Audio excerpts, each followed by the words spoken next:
just shows you, folk coming together, community. And there was folk turning up on the day as well that weren't Celtic fans, that weren't like going to the game or anything, they just seen it on social media and wanted to get involved. We had folk just turned up and kind of manned some of the points on the day as well. So although, yes, it was, the majority was Celtic fans and GB and whatnot helping, there was other folk there as well that just wanted to get in about it and do something. And the same with the sorting, there's folk just appeared, up at the same things on Twitter and Facebook and just come along. So it's really brought everyone together and kind of, given sense, what I've been saying since day one, really, a sense of community spirit, I suppose. But it was just brilliant, and it really does make you kind of reinstills your faith in mankind, I suppose, and in the club as well, and in its fans, that so many still get it, the basis that it was founded on. So it was just brilliant, really, from start to finish. There isn't really a word that encompasses it for me, to be honest. It was just really a great day for everyone involved in it. Super. So thank you. So how many people do you think this will help? Well, at the moment, we're giving out. I mean, obviously we're getting busier. We're looking at opening another distribution point as well. So at the moment we're about 1.7 tons going out in donations. Going out in parcels to people. So when I started, it was 1.1. So in 6 months I've been there. We're seeing, the need's getting greater. So we're seeing in our doors about 250 a month. And again, when I started, it was about 160. So in 6 months, you do the math, we're getting busier. Benefit cuts are happening, sanctions are happening. And that's the kind of the main crux of it. So I really couldn't take, to be honest, give you a figure, but a lot. And obviously there are prospects from that as well. We're hoping we can help other community projects and things, not just folk that are coming in. It's also other projects that are dealing with food poverty and folk that are just struggling. So it's just going to be limitless, really. It really is. It's going to help hundreds and hundreds and hundreds and hundreds of people and families. And we've got so many bloody nappies now. It's just horrendous. We're looking at other projects we can give baby food and nappies and stuff to them. It's just brilliant to be in that position where we don't have to ask people when they come in the door, do you need toiletries? It's now a case of we can put them in every parcel. It's brilliant. Fantastic. It really is good. But thank you guys for everything. You've been so supportive of me, since I started, and the whole food bank thing, you've all been brilliant. Even you, Jason, you've been alright about it, so thank you all very much. What about Phonegate? What about what? Phonegate. What's Phonegate? And I was texting you. Oh God! This sounds seedy. Crying. What a balloon! You can't see this live on air, Tara. Oh, I'm so sorry. You are an absolute pie, my man. No, I couldn't stop laughing. It's so funny. So funny. Crying. I'll need to tweet it and just totally shame you. but no, it was brilliant. It was great. Are you guys going on Saturday? Are you going? I am going, aye. Right, brilliant. Okay, well, I know you're going. Jeez, I would hope that. But I'll see. Are you going to Saturday? Yeah, I'm going for my sins. Bam and Paula. Oh God, help us receive it. I'm looking forward to it. Actually, I wasn't meant to be going, so it's a wee bit of a Brucey bonus. I'm sure Paul will probably wish I wasn't going by the end of it, but I thought it would be my best evening. Sorry, I put you beside Jason on the day, so. Well, that's your asking for someone to be up salsa dancing at the end of it. No, I'm looking forward to it. It was brilliant. But thanks everybody and everyone that's listening that helped in any way. Thank you, and just keep it up and find your local food bank and just keep supporting it, really, because we need it. We need the help at the moment. You said it, Tara. Keep it up, because this doesn't end. No, definitely not. I mean, just for us, although we're now sitting in a really fortunate position, there's not everybody is lucky as us as a food bank to have such tremendous support. There are food banks out there that are struggling, and we've been approached by quite a few off the back of the Celtic collection that are kind of going, can you help us, basically? So I would encourage, folk who've come from far away to donate to us. But find a local food bank and find out if you can help them, with a donation, with a couple of quid, with poly bags, with or with your time. That's always going to be my thing. Look on your doorstep first and foremost, I suppose. But just keep helping anyone you can. Really, it's really important.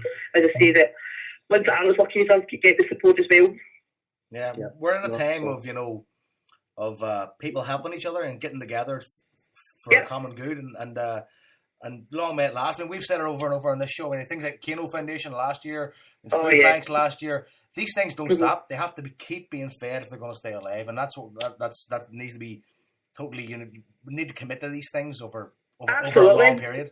You know, that's exactly it. Because I mean, the folk, as I say, the folk coming in here. I mean, the need is getting greater. I mean, you've got sanctions. You've got, there's so many people that are now getting affected by benefit changes and whatnot, and universal credit that's looming. It's just madness. It really is madness out there, and folk are just. It seems to me like the poor are just kind of forgotten about and kept in this wee hole and kind of kept there almost, and no one's doing anything to help them.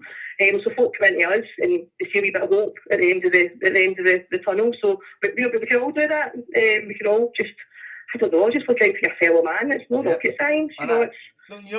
I've heard recently that there's been rumour of certain political figures trying to hand in bags of food to food banks for photo ops. You know what I mean? Oh, I know, but I think at the end of the day, right, you're not going to hold a food bank collection and then start knocking folk back who want to donate. Exactly.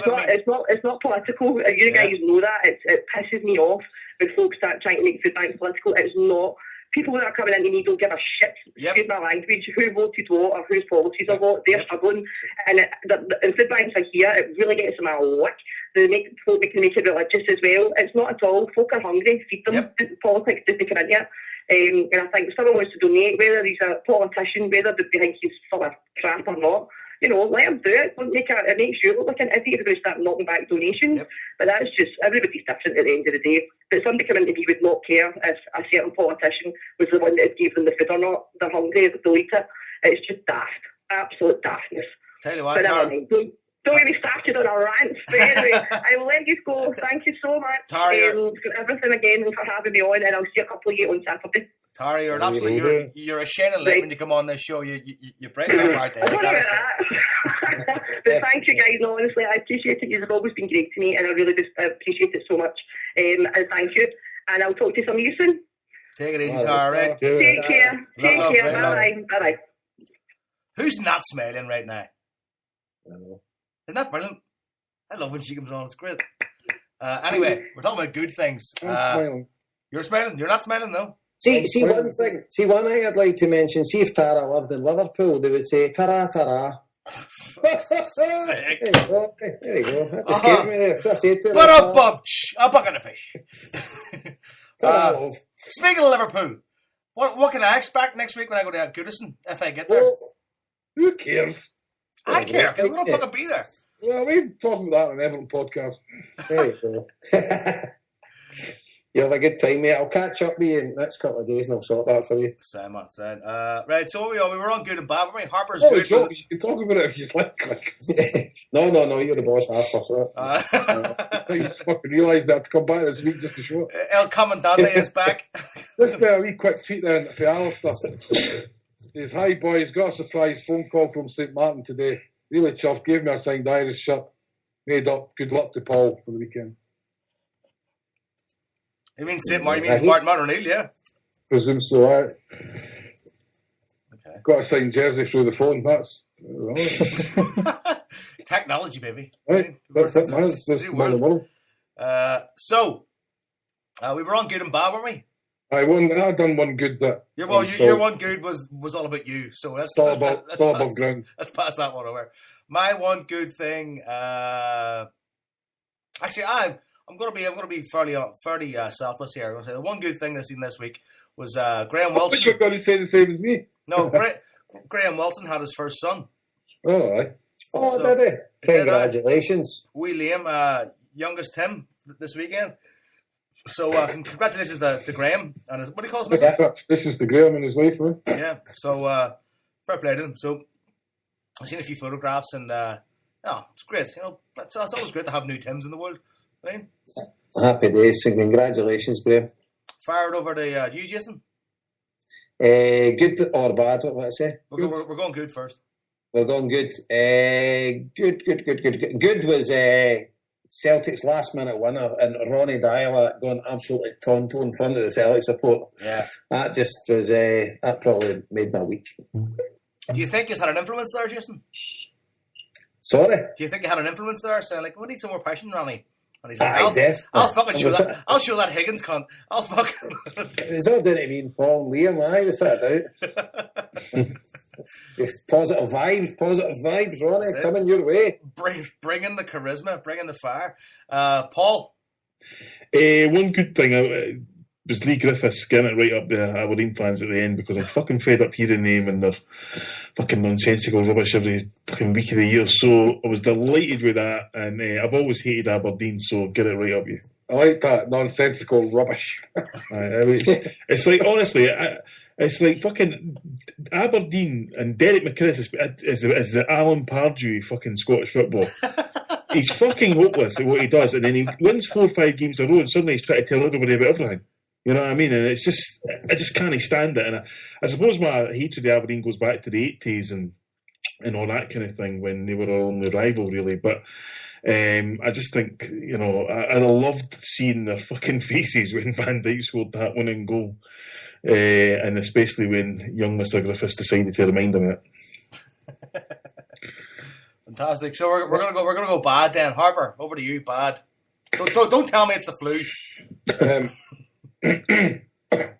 My one bad thing for the week then is in a period where I think I've got a bit more upbeat about Celtic and stuff like that, and constant international break, and you're looking forward to the Scotland-Ireland game, actually looking forward to an international weekend, like, for once.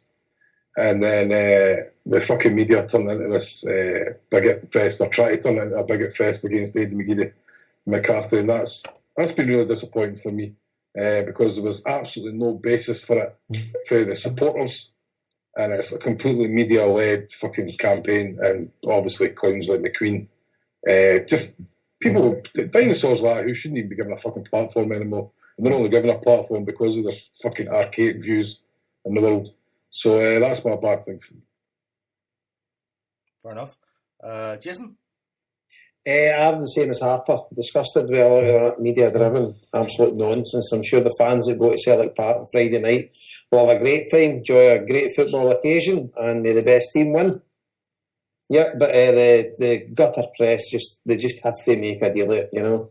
So it's a piece of nonsense. But unfortunately, growing up in the west of Scotland as I have all my life, I'm fully aware of what goes on, and I know there's some dark powers at play frequently, and they don't seem to be disappearing quite yet, but we'll get there one day.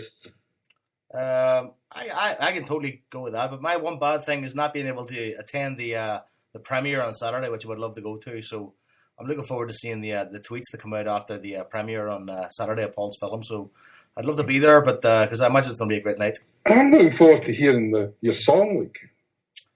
Yeah, it's been tightly, it's been held on too tightly. Yeah, tell me, because I thought like us like being on the inside here that we might have got like but nothing. No, but see, anybody listening to this, I should let anybody know, by the way, anybody listening to this, right?